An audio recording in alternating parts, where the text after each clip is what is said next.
Assalamualaikum warahmatullahi wabarakatuh. Perkenalkan, nama saya Ari. Hari ini kita akan membahas mengenai konstitusi digital dan tantangan hukum fintech di Indonesia. Jadi dalam 6 menit ke depan saya akan membahas bagaimana perkembangan teknologi finansial atau fintech membawa dampak besar terhadap sistem hukum di Indonesia, khususnya dalam konteks perlindungan konsumen dan keamanan data. Kita juga akan melihat mengapa penting bagi Indonesia untuk mengembangkan sebuah kerangka hukum konstitusi digital yang dapat menjadi pijakan utama dalam menghadapi kejahatan digital. Oke, sebelumnya apakah itu fintech? Jadi fintech berasal dari singkatan ya, financial technology atau teknologi keuangan. Jadi contohnya di sini ada pinjaman online ya, kemudian dompet digital, investasi kripto gitu. Nah, fintech merevolusi cara masyarakat mengakses, meminjam, menabung hingga berinvestasi.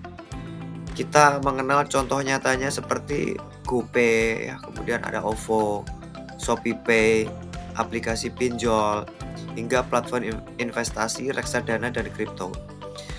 Meskipun inovatif, fintech juga menimbulkan masalah baru, terutama di ranah hukum ya, karena sifatnya yang disruptif dan berkembang sangat cepat dibandingkan dengan kemampuan regulasi hukum yang mengaturnya. Nah, masalah yang muncul dari adanya fintech ini, salah tiganya adalah yang pertama, maraknya pinjaman ilegal gitu ya. Jadi kadang dengan bunga yang mencekik dan sampai ada penyalahgunaan data pribadi seperti itu. Kemudian tidak sedikit juga kasus penipuan yang berkedok investasi fintech ya, seperti misalnya robot trading, kripto palsu, hingga NFT scam. Persoalan perlindungan data juga sangat krusial. Banyak aplikasi yang mengakses data pribadi pengguna tanpa persetujuan yang jelas. Kondisi ini menunjukkan bahwa hukum kita belum sepenuhnya siap untuk melindungi masyarakat di era digital ini. Apakah yang dimaksud dengan konstitusi digital? Jadi, konstitusi digital adalah sebuah pendekatan hukum yang menyesuaikan prinsip-prinsip konstitusi ke dalam ranah digital.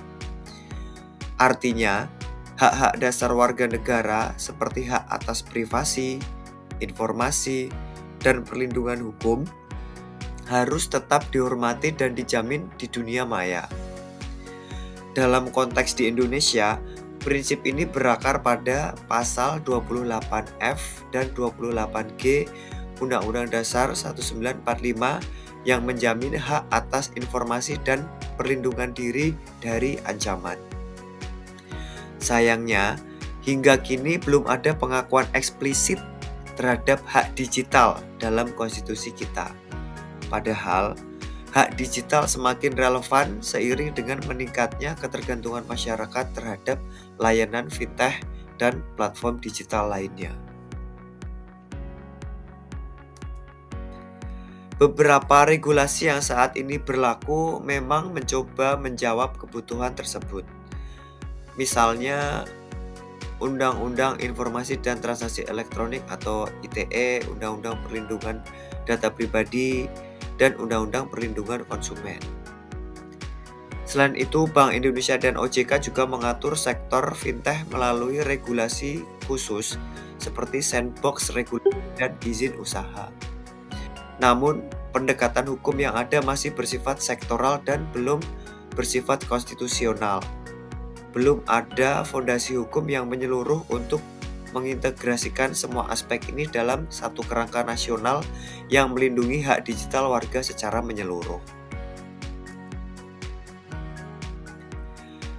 Kejahatan digital dalam fintech memiliki karakteristik yang berbeda dengan kejahatan konvensional. Ia tidak mengenal batas wilayah negara, seringkali melibatkan jaringan internasional, dan menggunakan teknologi canggih untuk menyembunyikan jejak. Banyak platform fintech yang terdaftar di luar negeri membuat proses penegakan hukum menjadi sangat sulit. Selain itu, pelaku kejahatan menggunakan AI, deepfake, dan berbagai teknik manipulatif untuk menipu korban secara masif dan cepat.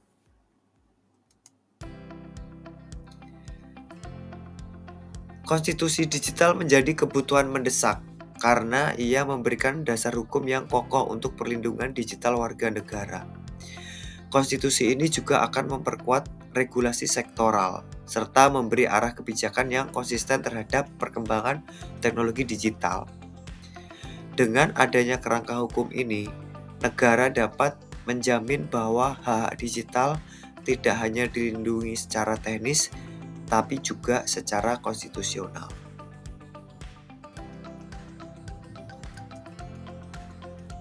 Meski penting, implementasi konstitusi digital bukan tanpa hambatan.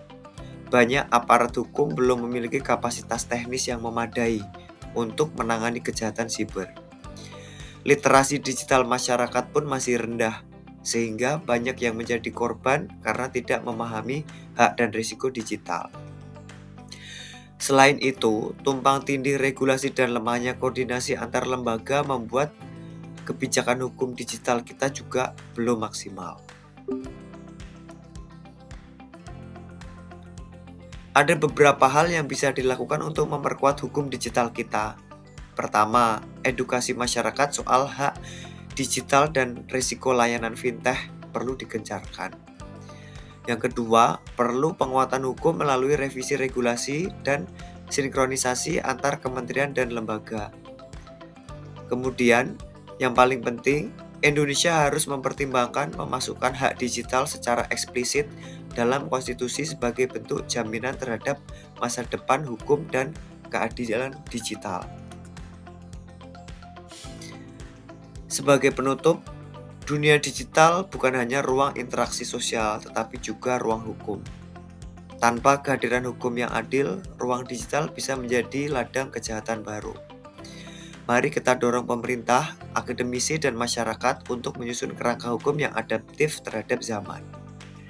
Karena sejatinya, keadilan harus hadir bahkan di ruang digital. Terima kasih. Wassalamualaikum warahmatullahi wabarakatuh.